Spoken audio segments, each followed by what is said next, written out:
እንዲደርሳቸው ፈልጋለሁ። አሁን ሪሰንትሊ ያወጡትን ፊቷ ላይ በልዞ ያለበትን እንደገና የጻፈቻቸው ኮንቨርሴሽኖች ቴክስት ያደረገቻቸው በሙሉ ለምን በሰዓቱ ችግር ላይ እንዳለች ወይ ለቤተሰቧ ወይ ለቤተ ክርስቲያን አባቶች አልተናገራችሁም?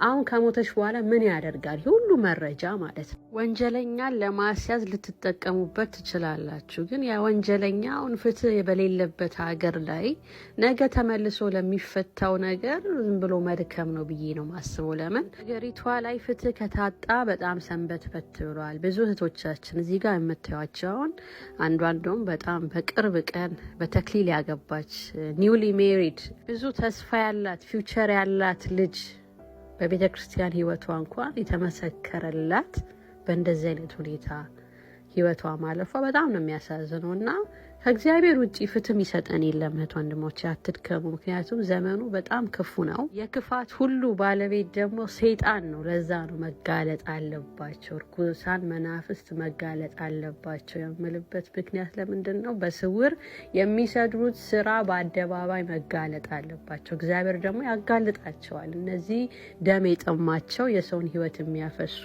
በተለያየ ጥቅማ ጥቅም እየተቀበሉ የሰውን ህይወት የሚያፈሱ ሰዎችን በደንብ ልብ ብለን ማየት አለብን። የክፋት ሁሉ ምንጭ ሰይጣን ነው። በቃ ሰውን ሁሉ የሚጠላና ሰውን በክፉ ሀሳብ የሚከት ሰውን ግደል የሚል ሰውን ደም አፍስስ የሚል ሰይጣን ነው። ሌላ ምንም ልትሉት አትችሉም። የሰው ሀሳብ ነው እንዳትሉ፣ ክፉ ሀሳብን የሚያመነጨው ራሱ ሰይጣን ነው። ስለዚህ ሰይጣን አሰራሮችን በሙሉ ግልጥ አድርገን ማውጣትና ሰዎችም ደግሞ ከዚህ ነገር አዌር እንዲሆኑ እንዲያውቁ በተለያዩ መንገዶች ማስተማር አለብን የምልበት ምክንያት ይሄ ነው። እህት ወንድሞቼ ወደ ዋና ጉዳይ ስመጣ እንግዲህ እኔ ያየሁበት የራሴ የሆነ መነጽር አለኝ። ስፔሻሊ ከምሰራው ስራ ጋር ከኮንቴንቴ ጋር ማየት ያለብኝን ነገሮች ወደ ኋላ ተመልሼ አይቻለሁ። እና የመጀመሪያ ያደረኩት ነገር ምንድን ነው?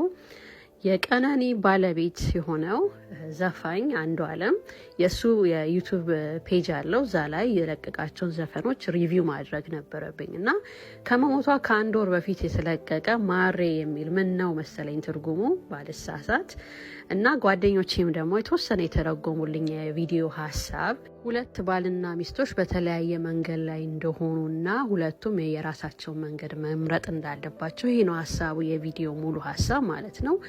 መለያየትን ዲክሌር የሚያደርግ ነውና እንግዲህ ይሄ ዘፈን ምናልባት ከነሱ ህይወት ጋር ይገናኘውን ወይ ደግሞ ዝም ብሎ ስክሪፕትም ሊሆን ይችላል። በዛ ጀጅ ማድረግ አንችልም። ግን ወደ ኋላ ደግሞ ወደ ቢሊሌ የሚለው በጣም ኢንተርናሽናል የታየለት ነው። ወደ 14 ሚሊዮን ሰው ያየው ቪዲዮ ነው። በብዙውን ዘንድ ተወዳጅነትን ያተረፈ ነውና እና ምን ትዝ አለኝ መሰላችሁ እህት ወንድሞቼ፣ እንግዲህ ይሄ የኔ አስተያየት ነው። እነዚህ ታዋቂ ዘፋኞች የሆነ ጥግ ላይ ሲደርሱ ኦፈር ይቀርብላቸዋል እህት ወንድሞቼ።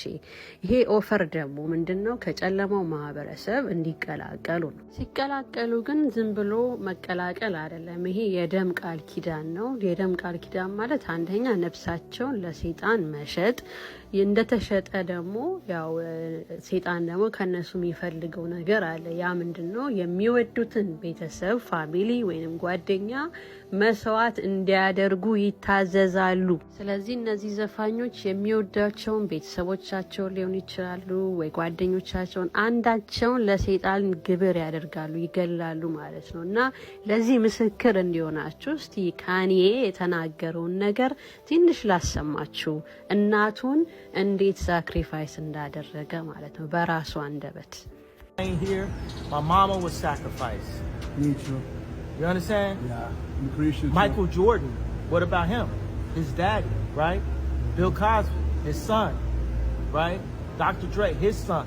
You're out in Hollywood, a lot of people come up missing. እንደሰማችሁት ነው እንግዲህ እናቴን ሁሉ ሳይቀር ሳክሪፋይስ አድርጌያለሁ የተናገረ ነው። ምክንያቱም ይሄ የጨለማው ማህበረሰብን ሲቀላቀሉ አንደኛው የሚጠየቁት ነገር ይሄ ነው፣ ሰውን ግብር ማድረግ ማለት ነው። ስለዚህ በጣም ብዙ ዘፋኞች ቤተሰቦቻቸውን፣ ልጆቻቸውን ለሰይጣን የገበሩ አሉና ምናልባት የቀነኒ ማማማት እንግዲህ ከዚህ ዝና ከሀብት ጋር ከምን ጋር የተገናኘ ከሆነ ይውልሲ በቅርብ ይፈታል እሱ ማለት ነው። አሁን የቀረበበት ማስረጃዎች በሙሉ ይሻርና ይፈታል። እሱም ዘፈኑን ይቀጥላል፣ ከእንደገና ፖፑላር ይሆናል። እዚህ ነው ወንድሞቼ የጨለማው ማህበረሰብ በተለይ ታዋቂ ዘፋኞች፣ አክተሮች ሲቀላቀሉ በስነስርዓት ዶክመንተሪ እኮ ተሰርቷል በዚህ ዙሪያ ላይ እና ምታያቸው ዓለማችን በሙሉ የጨለማው ማህበረሰብን የተቀላቀሉ ናቸው። በእንደዚህ አይነት ፕሮሰስ ውስጥ ያልፋሉ። የሚወዱትን ሰው መስዋዕት ያደርጋሉ ማለት ነው እና ይሄ ከዝነኝነት ከታዋቂነት ሀብታም ከመሆን ይሄ ምናምን በቃ ለየት ያለ ነገር ጀርባም እንደዚህም አለ። አንዳንዱ ለፍቶ ጥሮ በራሱ ላብ የሚያገኘው ሊኖር ይችላል።